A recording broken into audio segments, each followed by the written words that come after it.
Okay. Okay.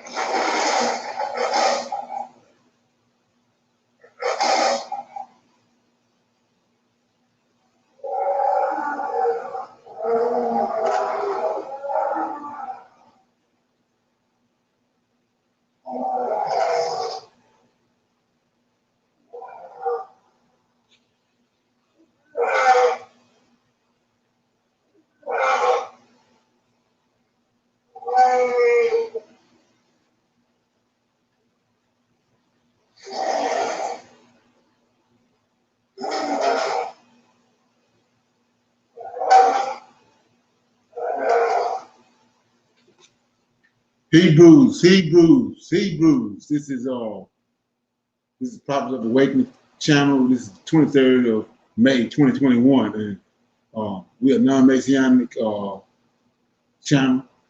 We don't subscribe to the New Testament or the idol that's placed in it. So this presentation is about that very fact. The title is Yahweh's Order Explained. So, like I said, I'm expecting some participation. And before we get started, I'm asking everybody to please like, share, subscribe, and hit the notification button.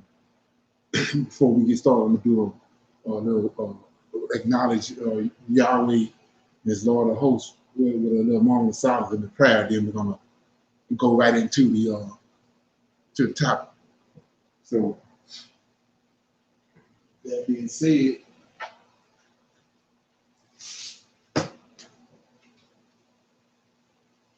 O Lord, righteousness and uprightness belongs unto thee. Therefore we come before thee at this hour, seeking our face, looking for righteousness and uprightness, that we may walk before thee as thou servant David and Solomon and Samuel and Hezekiah did, that we may walk before thee in truth and in righteousness and in rightness of heart. Give unto us, O Lord, an understanding heart, that we may discern between good and bad. For you possess the power to turn us, O Lord. For we desire to walk after thee, O Lord, and to keep your commandments and your testimony and your statutes with all our heart and soul, to perform the words of the covenant that was written down by your prophets. O Lord, allow thy face to shine upon thy people. Hear our plea, hear and do, O Lord. Hide not thy face from us. We need you so very much at this hour. Peace be unto you. Okay, so we was told from birth and conditioned to believe that Yahweh had a son, and that he was and that he would be sacrificed for the sins of the world. And we can't find that nowhere in the Old Testament or in the Tanakh, the Hebrew scriptures, but it's all over the Greek New Testament. So I'm here today to set Yahweh's order in place, the way it was from the beginning, before Esau and the Greeks and the Romans tampered with it. Okay, so let's begin this journey into the right knowledge.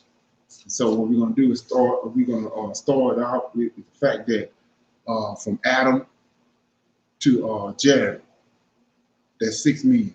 Adam being the first man whom Yahweh formed. So this is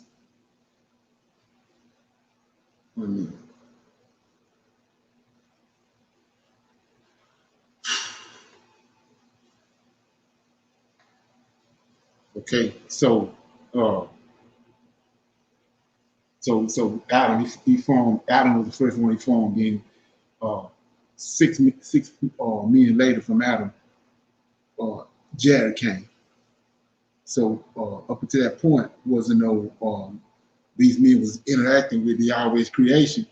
He was dealing with the angels and his creation, but no one knew the goings on of heaven and what was happening in heaven. So Jared had a son, and his son was called Enoch, right? And then Enoch was the seventh from Adam. So when you understand how creator works, that number 7 is holy. It's holy to the Most High. So example, seventh day. So this son that Jared had named Enoch was so righteous and obedient to the Creator that he was taken up to heaven, and everything, everything was revealed unto Enoch, and Enoch wrote everything down in the book.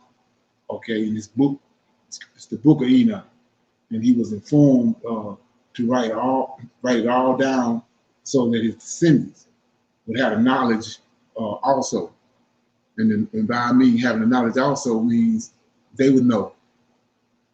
They wouldn't be able to be bamboozled or hoodwinked, because if they had the knowledge that Enoch was given to Enoch, they would know the goings on of heaven. They would know the goings on in the beginning. They would understand that the order that was in heaven and everything. Enoch was given all that information for his descendants. Okay, so like I was saying earlier, we had all this knowledge until just as Daniel prophesied, that Gabriel told Daniel that Israel as a nation was going to come to an end during the time of the Greeks. And so the Greeks came, and when they came in, and Yahweh's indignation was poured out upon his people, they had access to all our records and our books. And so that's when the drama started. They started tampering with our books, and before they had no knowledge of the Creator. So they took that knowledge and they finagled and flipped it the way they wanted to flip it in order to, they was all about controlling the masses and conquering the world. So they used the knowledge that was given to our forefathers and the book of Enoch and all that, and was flipped around to use for their advantage. So with that being said, we'll go into some different topics about what happened with Enoch.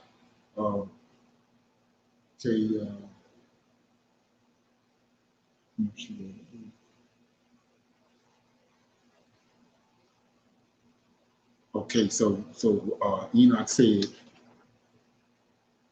Enoch tells us that in the very beginning it was 7 angels. I want to read that first. Get that out there because that's important. So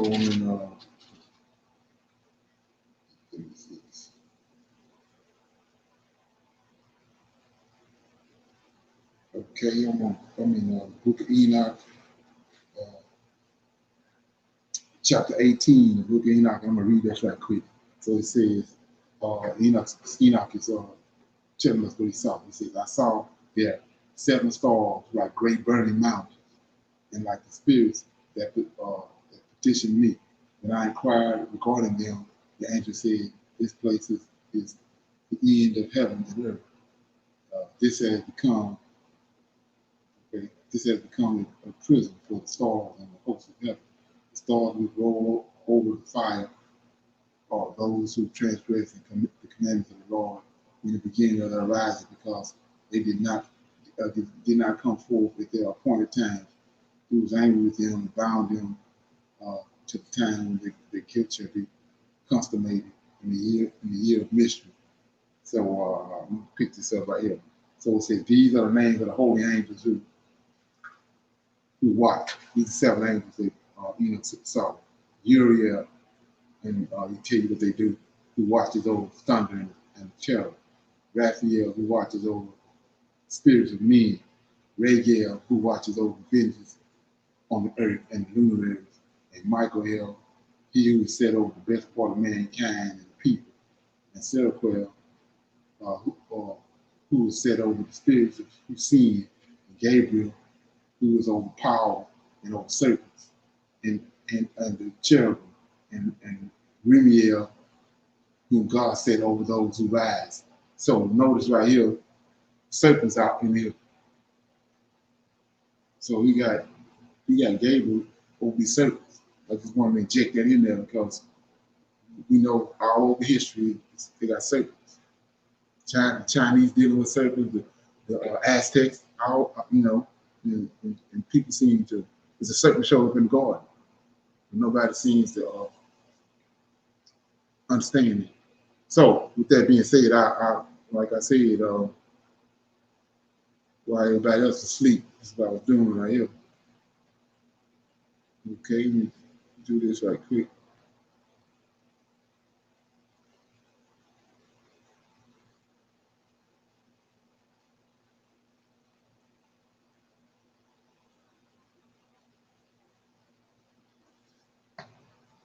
So see right there behind me is these 7 angels right here, right here. So I just named them to you. Let me read them again. So over here, you got Michael L right here. Over here in this corner, I gotta get the little thing just a little bit. Give me a minute. Okay, let me get it back. You gotta excuse me. Okay, so you see right here, it's Michael L. I'm just showing you this, and then here go the other 7 right here. See them right there, right? So uh, just and nothing like a picture's worth 1,000 words. So these 7 angels is what he saw in the very beginning. Give me a minute. Excuse me.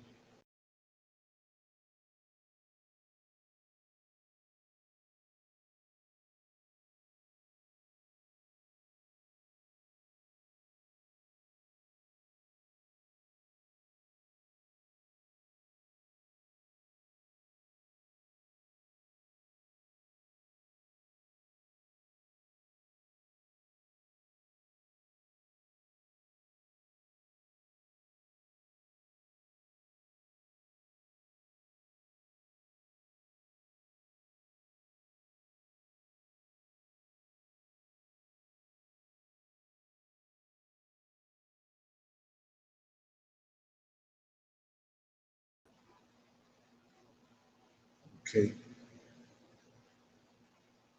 So, like I said before, these 7 angels. These 7 angels was what was Enoch saw in the beginning. And so, what I want to do right now is I want to show them to you in the scripture, and then I open up for a couple of questions, and then we'll go forward from there. So, I'm in Zechariah right quick. And like I said, the reason I'm doing this is to open it up to, trying to open up a dialogue, and, because so many people I know that is not aware of this information. So every chance I get, I'm trying to put it out there. So Zechariah, I'm in Zechariah.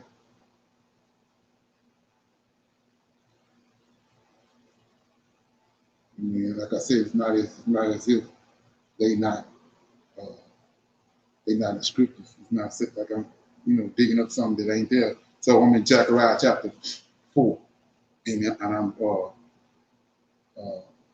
at verse 10. Zechariah 4 and 10, it says, whoever despised the day of small things, for they shall rejoice and see the plummet in the hand of Zerubbabel with those 7. So that's the 7 I just showed you. So Enoch tells us that they were there.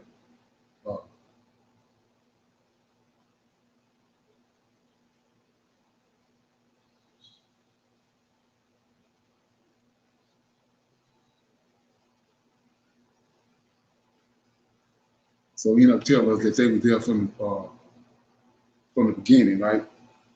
And said these 7 were there from the beginning. So I'm in Ezekiel chapter 9.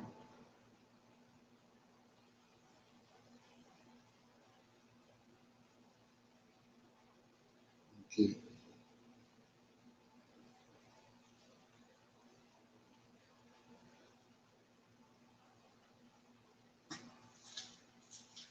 Okay.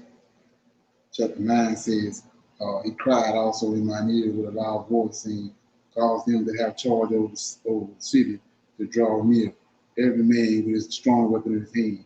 And behold, 6 men came from the way of the higher gate, which lieth toward the north, and every man his slaughter weapon in his hand, and one man among them was clothed linen, with a writer's inkhorn by his side, and they went in and stood beside the brazen altar. So we see 6 and 1 and 7. So there they are again. But right here we see that they're not in heaven, they in the temple in Jerusalem. So and they the watchers, they doing all the Most High bidding for him. The Lord Yahweh is bidding for him. He's serving on. And Enoch could tell it was given to Enoch and revealed to Enoch that they was there in the very beginning. And that it wasn't, they was the ones there. It wasn't, wasn't no sun there. They were there. So another place is Isaiah chapter 11. Yeah. So chapter 11 of Isaiah says, and there shall come forth a rod out of the stem of Jesse, and the branch shall grow out of his roots. So we know that's David. So we just read where, for those who are aware who Zerubbabel is, he came back from Babylon, and when he came back, he had the task of rebuilding the temple that Nebuchadnezzar and the Chaldeans had tore down. But it tells you, Zechariah 4 and 10, those 7 angels was with him to assist him with the task. So we see right here in chapter 11 of Isaiah, it says, there shall come forth a rod out of the stem of Jesse, that's David, right? And a branch shall grow out of his roots, right? So we know that's David, right? So just like these 7 angels saw that Enoch saw in the beginning was with Zerubbabel, we see they with David.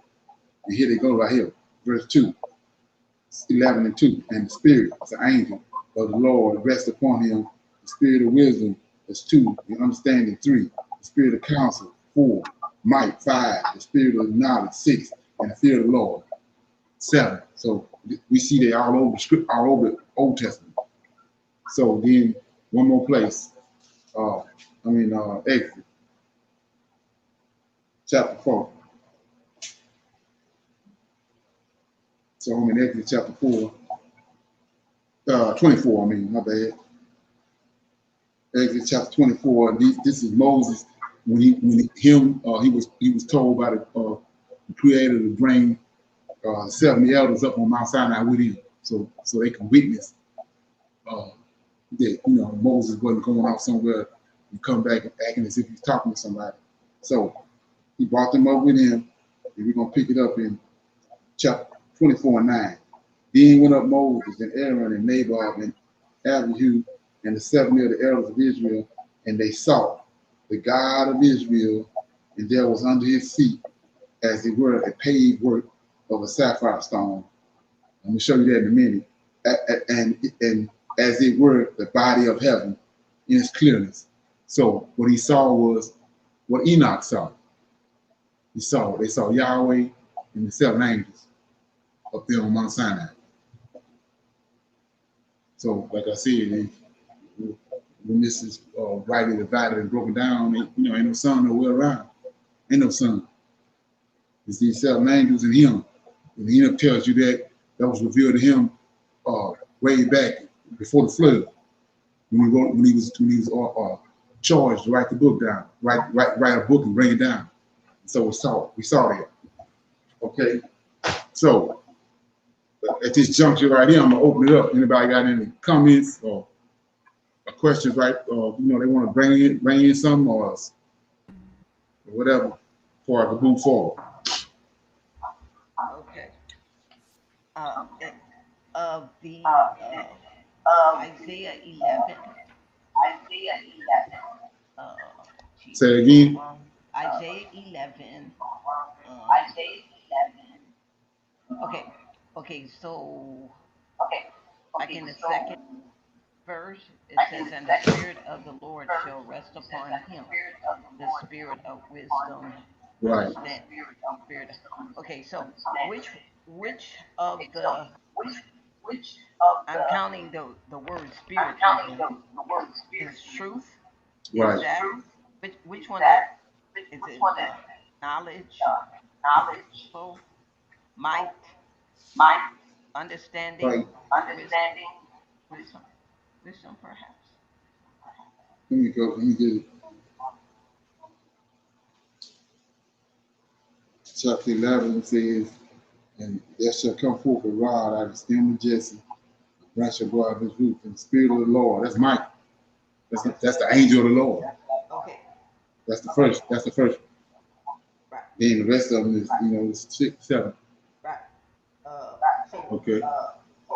which one means truth? And the reason I'm asking because I'm referring to That's David. Ezra, the first Ezra, well, not the first, but You breaking up. I don't know why. Mm. Anyway, but I took mine. I'm gonna put in the headphone. Maybe that. We'll see what happens. Okay.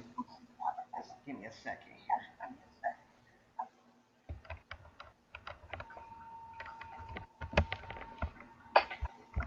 Is that better?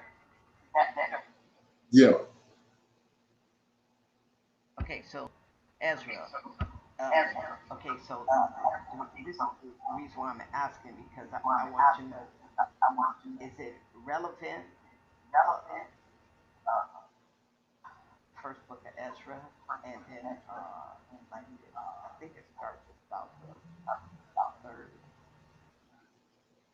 Do you remember the story about where the three servants presented to the king um, Right. You talking about the 3 bodyguards? the three writings? Yeah, the 3 bodyguards. And Zerubbabel was one of them. Zerubbabel was one of them. Exactly. So, did he get his information from the Lord of Hosts? Right. Yeah. Yeah. He did. He got it from Michael. Okay, So that's why. what happened? That's Right. why I'm So asking if you know. the spirit of truth was Michael, or which? Yeah, that's why. Right. So what? How you understand that is, uh, back then they had a custom that they would take the king if they conquered. They would conquer a country. Then the king would take the king's son that he conquered and be a part of his entourage. So that's why Zerubbabel was when they came and got him when he was born. He was raised up with Darius, Uh-huh. and then Cyrus died. Darius became the king. So Zerubbabel is one of his bodyguards. Oh, right. Okay. Hmm. So, I was just curious as to the Right. statement that he gave. You know that long statement he gave about uh, women. I was just Right. wondering if that was something written in by Wisdom and women. them other folks. Right. No. How you understand that was Zerubbabel being a king, being out of the seed of David. He wanted to engage in the contest because he had another agenda. When he won it, he charged Darius to allow the Israelites to go back. Right. So that's how. So when he won the contest, he told Darius, remember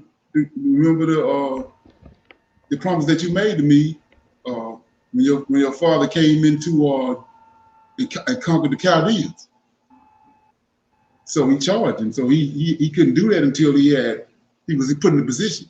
And so after he won a contest, Darius asked him what it is that you want. So him being a righteous seed out of David, he don't want but one thing. He wants to go back home and rebuild the temple. Mm-hmm. Yeah. Well, So he was set up. And in listening to what he had to say, to me is uh, the perfect reason why the Creator created woman for man. What he had to say is Right. like spot on to me. Right. Yeah. Thank you. Okay. Anybody else? Could you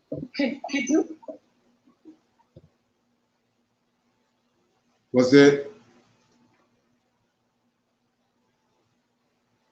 Could you identify Hello? the Could you luminaries? identify the luminaries? Say it again. The luminaries. The luminaries.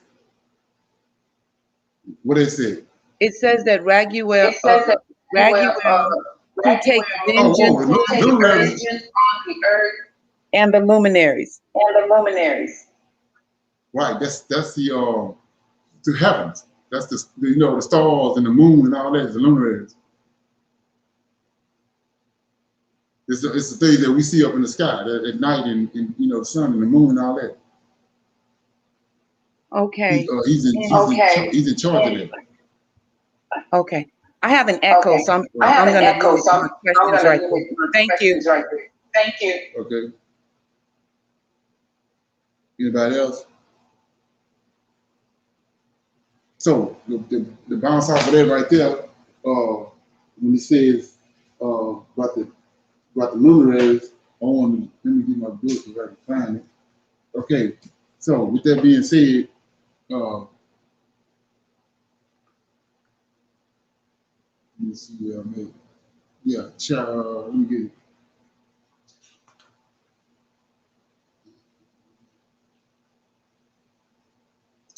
We dealt with this the other night, but I'm gonna go back over it. So it says, I'm gonna read something first before I get there. And like I said, this is exposing the fact that there wasn't no sun there. A lot of people can't handle that. So I'm in Ezekiel in King James.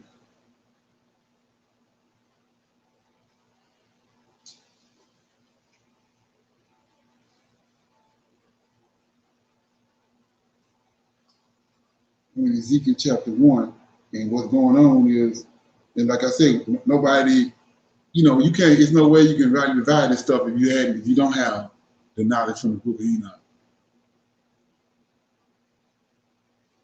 So it says right here,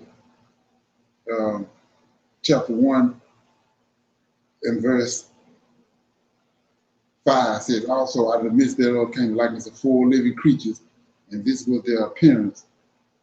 They had the likeness of a man. See that? It says those 4 creatures, and then we find out that we get to verse 24, verse 22, and it says, and the likeness of the firmament upon the heads of the living creatures was as a color of amber, terrible crystal, stretched forth over their heads above. And under the firmament, where their wings stretched, the one toward the other, everyone had 2 which covered on his side, and everyone had 2 which covered on that side their bodies. And when they went, I heard the noise of their wings like the noise of the great waters, as the voice of the Almighty, the voice of speech, as the noise of a host. When they stood, they let down their wings, and there was a voice from the firmament that were over their heads when they stood, and had let down their wings, and above the firmament that was over their heads was the likeness of a throne, as the appearance of a sapphire stone, and upon the likeness of the throne was the likeness and appearance of a man above upon it. So what's being revealed right here is in verse 5, we see that these 4 living creatures, and this was their appearance. They had the likeness of a man. Then we see that the creator was the likeness of a man. So these 4 creatures, when we're going somewhere, these 4 creatures right here was carrying Yahweh. It was carrying his throne, right? So what's been told to us that you got these 7 angels, which I showed you, told us it's 7 holy angels. They holy. 7 holy angels. Ain't no other angels like them. They the ones. These 7 angels was the first thing the Most High dealt with when he started forming and creating stuff in the very beginning. He formed these 7 angels. But we've been told that it's these 7 angels, then it's 4 creatures running around there too. They say these 7 angels plus these 4 creatures running around, right? Well, let's look at that because we want to put that to rest right now. So, I'm in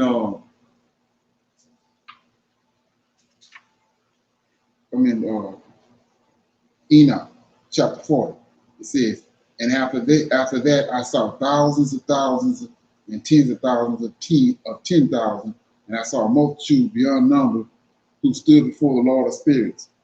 And on the four sides of the Lord of spirits, see that? On the four sides of the Lord of spirits, I saw four beings. So what do you mean by four sides? It's one in front of him, one in the back, one on each side of him. He's a smiling him. These four beings, he said, different from those that stood before him. And I learned their names. So see, he's gonna tell you their names. For the angel that went with me told me their names, right? Okay, let me get this. Okay, told me their names and showed me all the secrets. And I heard the voices of those four beings as they uttered praise before the Lord of glory. The first voice, bless the Lord of spirits forever. And the second voice, I heard, blessing the elect one and the elect ones who hang upon the Lord of spirits. And the third voice I heard, asking and praying for those who dwell on the earth and interceding in the name of the Lord of spirits.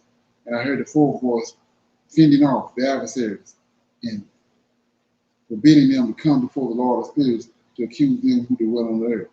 So after that, I asked the angel of peace who went with me, who showed me everything that is secret. Who are these four beings which I have seen and whose words I have heard and written down, right? Okay, so remember on Mount Sinai, they heard all these, they heard these voices. So it's these four beings, right? So he said to me, the first is Michael. See that? So that killed the fact that it's 7 angels up there plus 4 beings. Because Michael is Michael. So he says, this first is Michael, the merciful and slow to anger, and the second who is over all diseases and wounds of the children of men is Raphael, and the third who is over all the powers is Gabriel, and the fourth who is over the repentance and hope of those who inherit eternal life, or female. And these are the 4 angels of the Most High God, and the 4 voices I heard in those days. So we'll say, what are you talking about? So out of the 7, these 4 right here are the ones that took the Most High's throne. Mm-hmm. When he goes somewhere, they take him off somewhere. So it's not no 4 beasts and 7 holy angels. 4 to 7 is the 4 is out of those 7. These 4 right here told his throne. Mm. Okay, so that's B. Okay. Where did you just read from? Where did you just read from? That was in Enoch chapter 40. Okay. Okay. Okay. So So now, So go ahead. I'm just saying, is your I'm point? just saying, is your I point? want to make clear that I'm understanding Make you. clear that I'm understanding There is you. no There is additional no additional beings carrying the beings throne of carrying Yahweh. the throne of It Yahweh. is 4 of It those is 7. 4 of those 7. 4 of those 7. Those 4 is the holy ones. So when to give you an example of that, let me get this out right here. So give you an example that we're gonna go to Genesis 18. Genesis 18.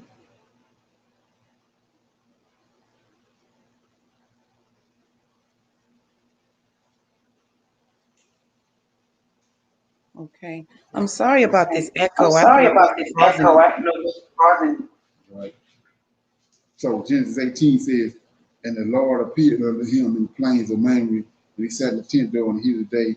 He lifted up his eyes and looked, and lo, 3 men stood by him. See that? So the story is becoming more understanding what's going on. So what's going on? Michael been sent down by the Lord of hosts because he's going to deal with Sodom and Gomorrah. Mm-hmm. So on his way there, he stopped by to see Abraham and Sarah because they informed him that they're gonna have Isaac. Right. Right. So you just asked the question, what's the luminaries, right? Right. And we see who over the luminaries, right? And we know these 4 right here they always together, right? Right. Right. So why is it three?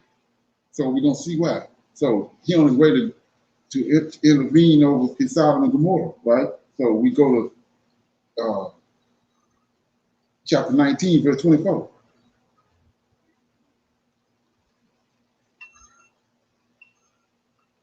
Got it? Yep. Yep. Says, then the Lord rained upon Sodom and Gomorrah brimstone and fire from the Lord out of heaven, right? So Michael and two of these angels on the earth. Right. So how can he rain down? Right. Well, one of them is on the three of them, because the other one up there that's over luminaries up there is raining down these brimstones. Oh wow. Okay. Oh wow. Okay. See that? Mm-hmm. Mm-hmm. Okay, yeah. So that's what I say. When you get the proper understanding, then everything start opening up. So now we're going to deal with this Father, Son, Holy Ghost that they say is in Genesis 1:26 right here.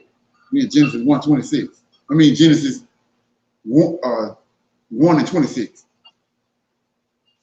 No, go ahead. Genesis 1:26. So 1:26 says, and God said, let us make man in our image, after our likeness, and let them have dominion over the fish of the sea. So we just got the answer. He told you these four creatures was the likeness of a man.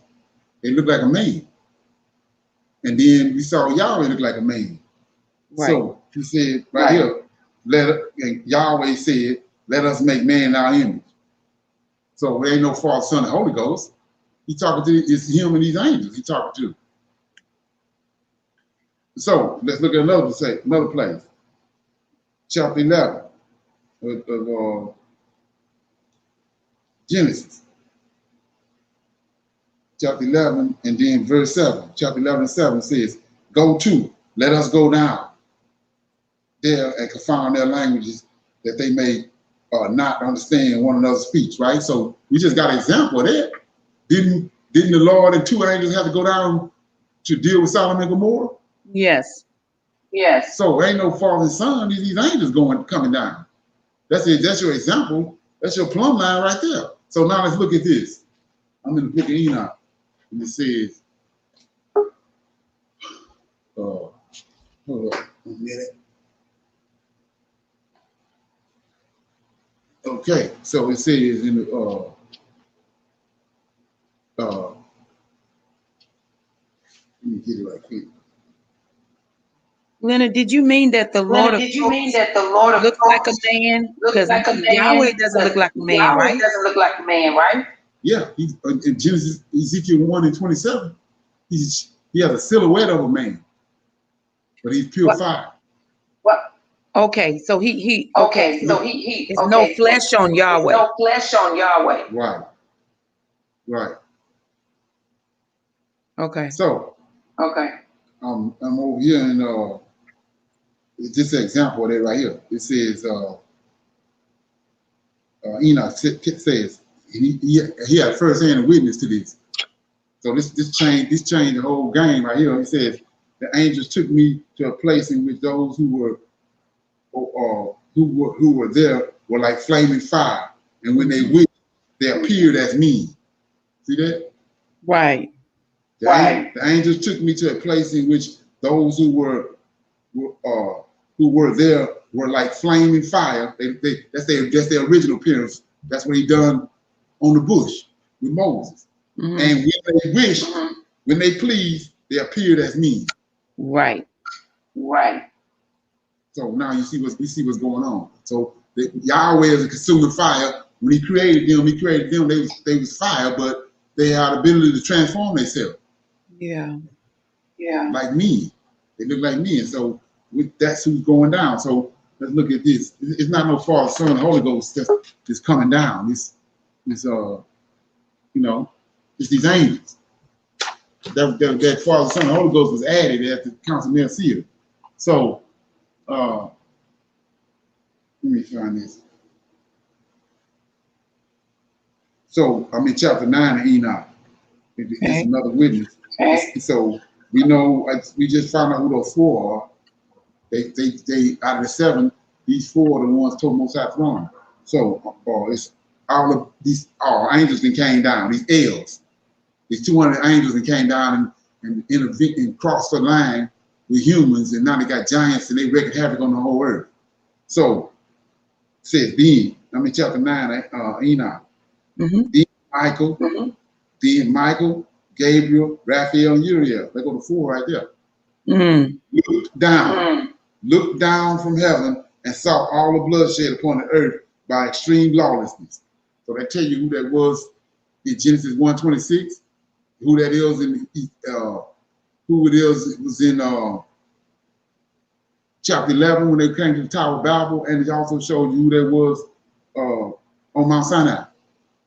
So it says, looked down from heaven and saw all the bloodshed upon the earth by extreme lawlessness. They said one to another, the earth is laid waste, and the voice of all the dead cries up to the gates of heaven. The souls of men cry out to the holy ones of heaven, saying, bring our cause before the Most High. So see that? We talking about praying and all that, and I showed you who David was praying to.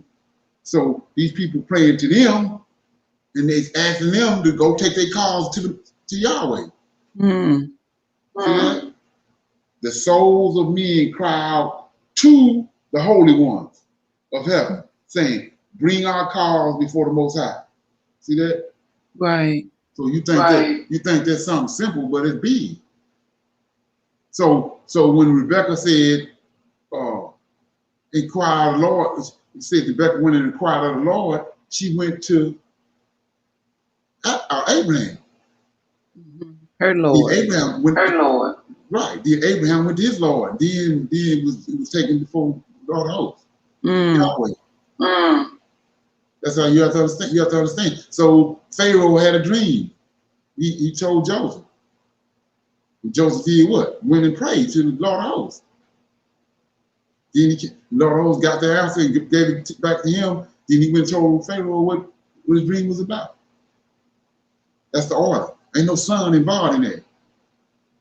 Ain't no son nowhere around. So he says, they said to the Lord, the King, Lord of lords, God of gods, King of kings, the throne of your glory endures throughout all ages, and your name is holy, glorious, and blessed unto all ages.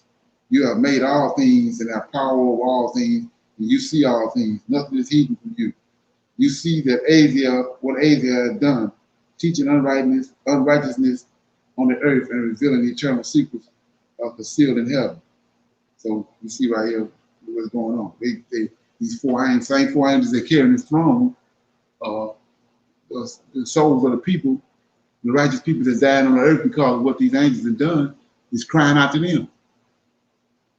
They cries and they petitions is coming up to them. And then they went to the Most High. Michael, one of them. See that? Then Michael, Gabriel, Raphael, and Uriel looked down from heaven and saw all the bloodshed upon the earth by extreme lawlessness. Okay? Question. Okay.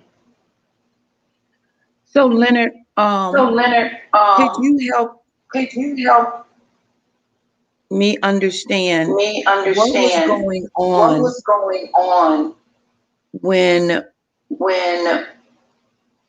in Christianity we were praying to faith JC, but it seemed as if our prayers were getting answered. How would you explain that? The grace of the Lord of hosts. Well, it's not. I wouldn't say the grace. He said he cast us off, but he said he was never going to utterly cast us off. Okay. So he got prophecies. He got prophecies that has to take place. So he's not going to let these Gentiles and these people utterly wipe us out. Okay. And also at the same time, he told us that we're not going to be able to. He's going to hide his face from us. Right. So he's taking care of us, but at the same time, we don't have no direct contact and intervention, no interaction with him. Right. He actually caused them. He actually allowed them to cause them to hide his name and to hide who he was, because he already told us that. Moses told them that in Deuteronomy 32. He told them he was gonna hide his face from us. He was gonna sin against him. He was gonna get so bad and out of control, he was gonna hide his face from us. And that's what he did. But at the same time, he didn't utterly cast us off to the point where we became extinct. Right. When the scripture says that the Lord of hosts looks on our heart, what is it that he wants to see in our heart? Because I'm understanding the protocol. Because I'm a woman of prayer. I pray day, night, noon, and some extra minutes. Right. So I understand the protocol to be that I am to cry out to an Israelite male. And then it goes to the Lord of hosts. And the Bible says that the Lord looks on our heart. So what is he looking for? In our heart? Righteousness. Okay. He's not no deceit or guile or whatever. But yeah, so we are it's like the 3 feast days. We can't keep the 3 feast days because we be looking crazy. Because we ain't in our home, we ain't in our lane. And then we have herds of sheep and goat and all that animals that we need to sacrifice to Lord of hosts. We don't have all that. So we are out of whack. So when you start talking about the order, it's certain things that we can't even do because we are track. That's the whole purpose of him. We was talking about the other night how he was with them, amongst them, in the midst of them. Well, he can't be in the midst of us now because we've been cast off. So it's things that we can't do because he ain't there. And then we ain't in our lane. Okay, so the purpose of the purpose of what we're learning tonight, we're learning the order. We may not be able to function perfectly in it, but we understand it to the degree that we know that what is being offered to us in the New Testament is not it. Right, and then the objective is if you want to be a adamant reader and seeking the knowledge of the Most High, then you have to know the order in order to understand what you read. Right. Right. That's the purpose. That's the purpose of the reason I keep going back and forth to this, because you can't. It's so much you missing out on if you don't understand the order. Like I just showed you these 4 angels that was carrying his throne. He's strong. 4 of them 4 angels is 4 to 7. Right. So you have to understand that. You gotta understand that.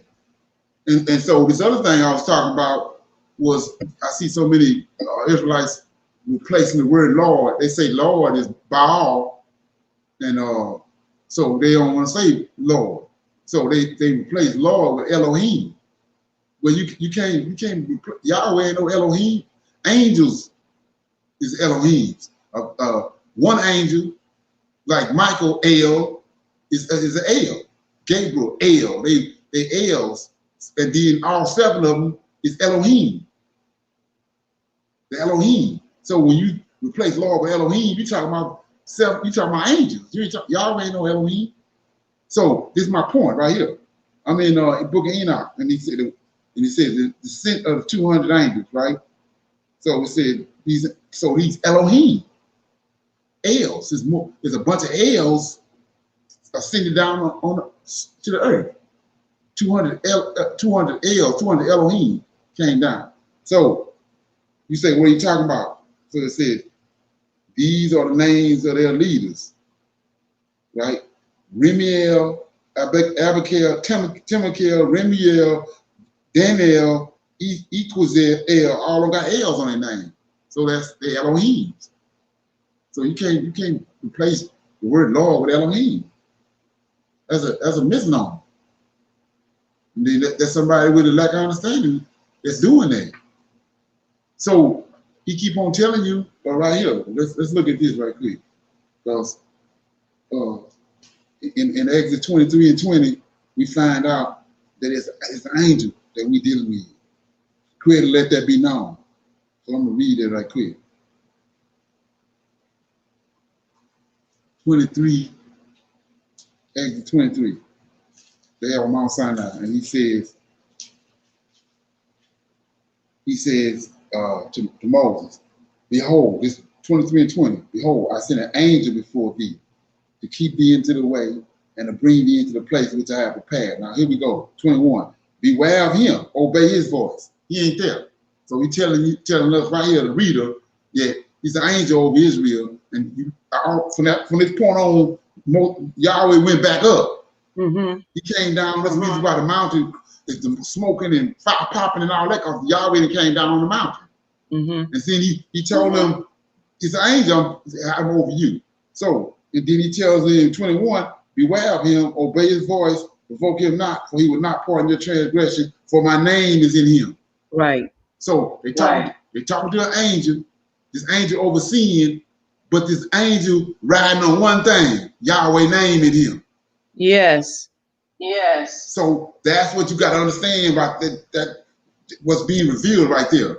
So he hinging on the name that Yahweh gave him. So that's what that's about when he said, for my name's sake. We was cast off over here for his name's sake. Mm-hmm. Mm-hmm. Because he's not going to allow Israel to get him in trouble where he going to sin against Yah. So because of his name's sake, his indignation came to a fool and he cast us off. Right. So that's what this name is. That's what he means. That's what he talking about when he say, when they say, for my name's sake, and my name. So I said all that to say this. So how you gonna deal with him? He telling you what's right now how important his name is. Yeah. So if you ain't calling the right name, then you falling backwards in the dark. Mm-hmm. Because you gotta get his name right. So everybody all bent out of shape behind that, you know. So let's look at what's going on. Everybody bent out of shape about finding out that they're Israelite and all that when it's way more bigger and more urgent things that being Israelite that you got to deal with. Mm-hmm. So he says, I lost my train of thought. What we talking about? You're saying that You're saying that they're trying to call one angel in Elohim. No, I lost what I was talking about. It was had to do with his namesake, but I lost it. Okay. Okay. Anybody got anything? It'll come back. Yeah, you was talking about how the Hebrew the people are finding out that they're Hebrew Israelites, but they want to add Baal. Oh yeah, right. I got it. So it was in Zephaniah. So they you know, he tells us right here, and then you have to apply this. Like I say, we the Most High, our forefathers, the Most High formed us. Just like these 7 angels, he formed them. So that means, when you start talking about intellectuals and intelligent beings, we intelligent beings. Our forefather was Adam, and all of them that was intelligent beings. So I'm in Zephaniah chapter 3, verse 9. He says, 3 and 9 says, then will I turn to the people of pure language. So how we gonna deal with him? He intentionally took the language, so we can't call him. You gotta call him by his name. But he got the language with him. So he intentionally took the language, so we can't call him and deal with him. So when the prophecy come to pass, and it's time for him to be back in the midst of us and us dealing with him, he bring the language back. So you say, what are you talking about? Well, we just read what he said. For my name's sake. Mm-hmm. Mm-hmm. See what I'm saying? So how you gonna call him if you ain't got Hebrew? You ain't got the pure language. You can't call him a perverted name or whatever, some other name. He ain't dealing with that. He dealing with it. The name Yahweh gave him, but he's riding on. So we can't deal with him until the language come back.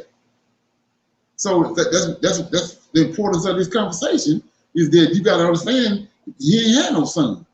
It was these 7 angels. He had in the very first one was Michael, the first one he created. So you say, well, what are you talking about? Yahweh said my name is in him. So what do his name mean? He who is like Yahweh. Yes. So that's why he riding on that name. He who is like Yahweh. He had similar characteristics than Yahweh. There's no other angel like him. Yeah. So you gotta understand that. Huh? Leonard, where do the people get the names like Yahweh's? Where do those names come from? They come from what they did in Ezekiel. I mean, what they did in right here. Let me show you what I'm talking about. In Isaiah chapter 7, verse 14. 7 and 14. Isaiah 7 and 14. So Isaiah 7 and 14 says, therefore the Lord himself shall give you a sign, and behold, a virgin shall conceive and bear a son, and shall call his name Emmanuel. So they go into that name. It's a concoction already. First of all, it's a concoction because I done broke that down 100 times. So they trying to figure out what that Emmanuel means. So when they come up with Yahushua, Yahshua, Yah saves. That's how they come up with that. Okay. That's how he get the name. So right here, he's saying, call his name Emmanuel, but that's a concoction because all that is that Emmanuel only means God with us. That's all that means. The actual person that's being talked about right there, 7 to 14 says, therefore the Lord himself shall give you a sign, behold, a virgin shall conceive, is over in verse 8, chapter 8, verse 1. Moreover, he's using Isaiah as a template. Isaiah gonna have a son. So he got to go to his wife, the prophetess. That word virgin means woman of marital age. So he got to go to her, which is what he do in chapter 8, verse 1. Moreover, the Lord said unto me, take thee a great roll and write it with a man's pen, okay, concerning my house. That's the boy right there in verse 7 and 14. It ain't Emmanuel. That's the boy. Concerning my house, he says, why is that? And I took unto me a faithful witness, Uriah the priest, and Zechariah the son of Jacob, and I went unto the prophetess, which is his wife. She conceived, and then I had a son, and then said, Lord, to me, call his name. There go the boy. That's the son in 7 and 14. So you all over the place. You are all over the place when you trying to break down the word Emmanuel. You all. Because all Emmanuel means is, like I said, look at 8 and 10, verse 8 and 10. Isaiah 8 and 10. Take counsel together, it shall come to naught. Speak the word, and it shall not stand. For God is with us. That's what old Emmanuel means. Right. So all they did over here, when they concocted this at the council near seal, was put Emmanuel in there. And make it look like it was a prophecy of Jesus Christ. But all you got to do in 7 and 14 is, therefore the Lord himself shall give you a sign. Isaiah talking about himself. Behold, a virgin, his wife shall conceive and bear a son, and then old Emmanuel. God is with us. That's all that is. They found a way to get him in there. Right. Which take me to this right here. It take me to this right here. Let me show you this right quick. A lot of people don't know nothing about it. So, okay.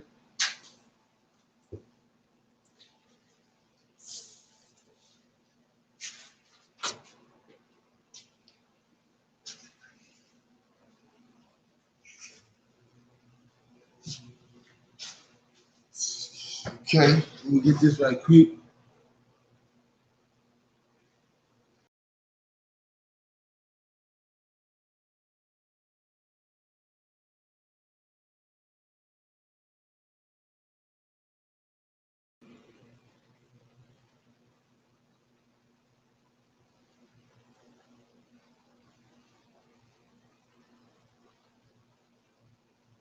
Yeah, I'm doing all this, putting in work so you can see what's going on. So see that word right there? Typology. Let me get it over here. See that? Typology. See that? That's what they use. That's what you deal with in Isaiah 7:14. Okay? That's what you use with. So you want to write that down and just all you gotta do is Google it. There it is. Typology. They use that as a technique from Greece.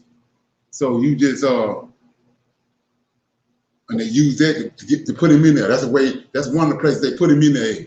And I'm showing you he ain't there, but they use typology to put him there.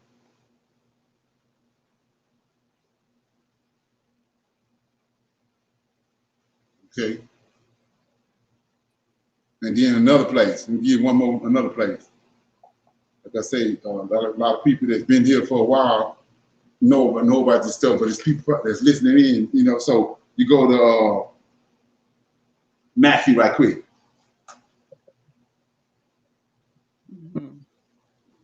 Matthew and chapter 3. Let me get it. Matthew 2 and verse 15. Starting at verse 14. And when he arose, he took the young child and his mother by night and departed into Egypt. And it was there until the death of Herod, right? Mm-hmm. That it might be fulfilled. Mm-hmm. It might be fulfilled which is spoken of by the prophet, saying, "Out of Egypt I call my son." So typology is when it's a trickery with types. And you take a type of something, and if that person ain't involved in the situation, but you can go and look at the story, and then because here's a type of person, like Joshua, all of a sudden Joshua is a type of Jesus. Well, when Joshua existed, Jesus ain't had nothing to do with nothing. Exactly. But now all of a sudden, you created this person. Now you're gonna make Joshua a type of Jesus. So they automatically put Jesus in the story over there in Exodus. He wasn't there. So let's look at this right here. 2:15 says, and he was there until the death of Herod, that it might be fulfilled, which was spoken of by the Lord, by the prophet. So where the prophets at? This dude don't even existed at the time, but the prophets are in the Old Testament. So if you bring up the prophet, now you got him in the Old Testament. Right. So let's look at it. And was there until the death of the Herod, that it might be fulfilled, which is spoken of by the Lord, by the prophet, saying, "Out of Egypt have I called my son." So he in a pickle because he can't tell you the prophet because he don't want you going back over there and looking to see what the prophet said. And so what you have to understand about that is, for the longest, we couldn't even read the book. Right. On these wicked priests and cardinals up in the Vatican could read the book. Till here lately, now we got access to the book, but he don't want you to know who the prophet is. But we found out who it is, right? So let's look at it. And we're gonna see typology at work. So I'm in Hosea. Mm-hmm. Hosea, chapter 11. Hosea chapter 11, verse 1. So Hosea says, when Israel, the nation of Israel, was a child, then I loved him and I called my son out of Egypt. So see there, so he had nothing to do with the story. But just by going to the prophet, Hosea, and type, and then put him in there. Now he in the story. But he can't show you, he couldn't tell you who the prophet was. He couldn't say the prophet's name.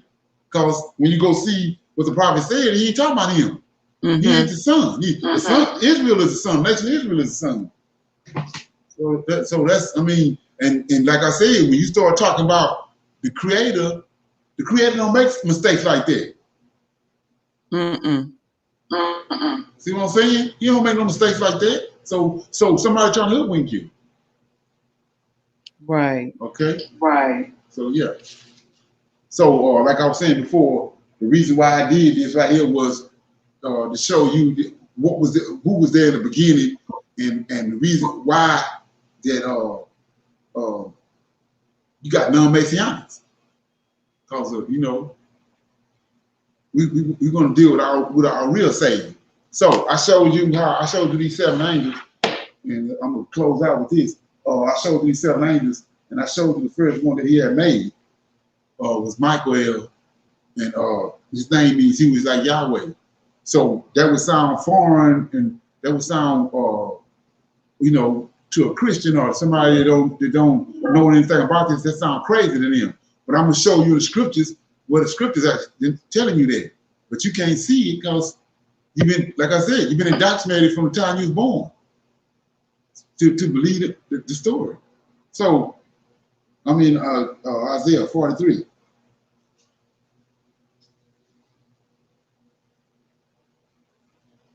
Like I say, the creator it's not an angel. You can't use the word Elohim or El or him. He created the Els. So, I'm in Isaiah 43 right quick. And it says right here, Redeemer. Savior and Redeemer is the same thing. So we got a Redeemer way back in the Old Testament in Isaiah. And so he's talking. The Redeemer is talking to Isaiah. And I'm in verse 9. He says, let all the nations be gathered together and let the people be assembled. Who among them can declare this and show us former things? Let them bring forth their witnesses that they may be justified, or let them hear and say it is true. Ye are my witnesses. So I told we've been over this ample times that Lord of hosts is walking amongst Israel. So the Israelites is his witness. They see him, they dealing with him. The Levites, the priests, king, dealing with him. So he got his witnesses. He said, he talking to the Israelites, ye are my witnesses, said the Lord, and my servant whom I have chosen, that ye may know and believe me and understand that I am he. Before me, there was no El form. Can't nobody form Yahweh. So that's what I'm telling you about how they play with these words. So he telling you before it was no angel form. Before he was the first angel form. He says there's no I am he. Before me there was no El, no angel form. He was the first one formed out of 7. There was 7 angels formed, and then he created the rest of them. When I just read to you in what Enoch saw in heaven was thousands upon thousands of angels in heaven. They was created. But these 7 in the very beginning was formed. And he's telling you right here, he was the first, out of those 7, he was the first one formed. Didn't nobody form Yahweh. So, he said, before me there was no El form, neither should I be after me. Ain't nobody else like me. Then 11 says, even I am the Lord, and besides me there's no Savior. That was the Savior right there, the Redeemer. We just ain't reading it right. We've been the understanding been hoodwinked. But he telling you right here, he ain't proclaiming to be Yahweh. He's the Redeemer. He's overseen. He's the Savior. And this Redeemer right here Israel was given to him. The nation of Israel was given to him by the Creator, Yahweh. Okay? So, with that being said, anybody got any comments or questions?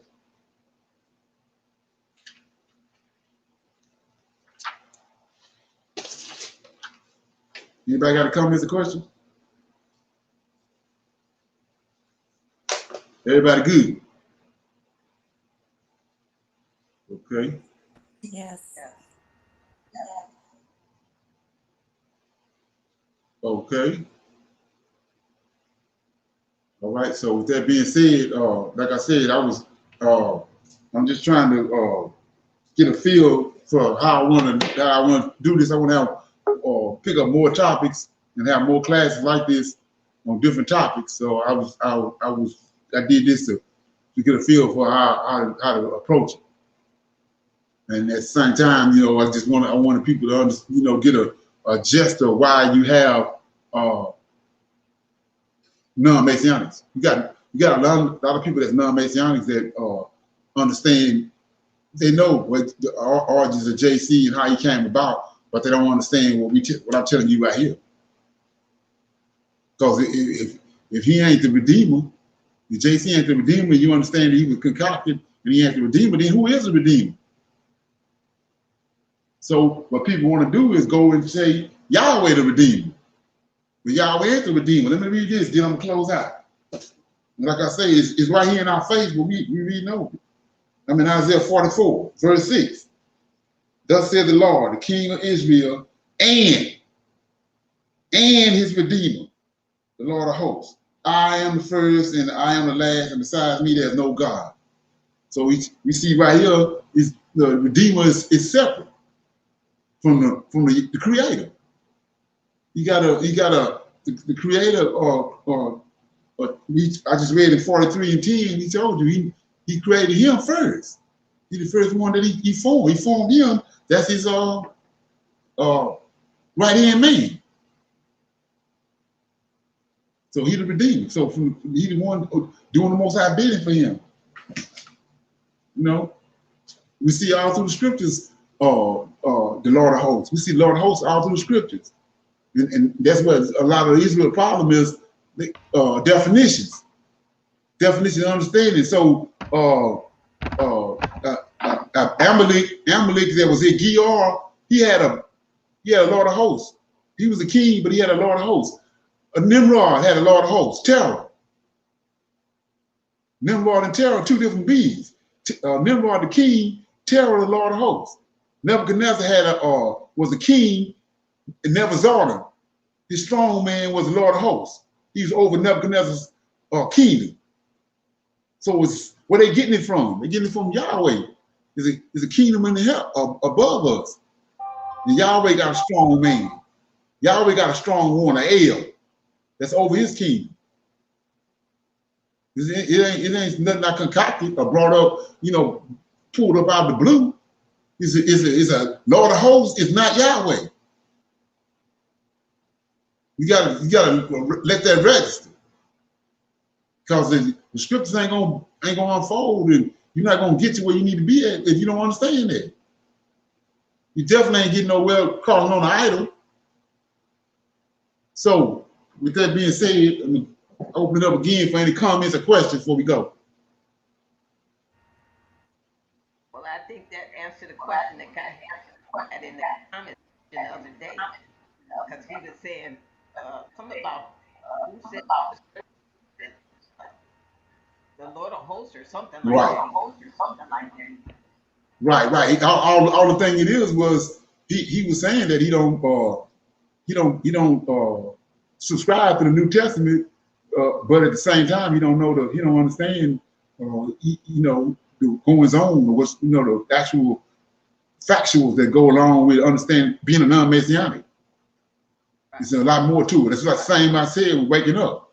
You wake up as a Hebrew Israelite, that's the beginning of the story. You thinking it's the end of the story, but that's the beginning of the story. You got lots of stuff to deal with once you find out you're Israelite. You got to find out who your God is. You found out that you was Israelite through Deuteronomy 28. Well, Deuteronomy 28 tell you that we was scattered among the Gentiles, and then there we're gonna serve other gods. So you taking part of the story, but you're not taking all the story. The whole understanding is you're gonna be scattered among the Gentiles, and while you there, you're gonna be worshiping an idol, another god. So who is that God? JC. When you do your homework. Okay, so with that being said, everybody good? Okay, let me hit this. I'm gonna say shalom. I'll see y'all tomorrow at 7 o'clock. Shalom. Shalom, everyone.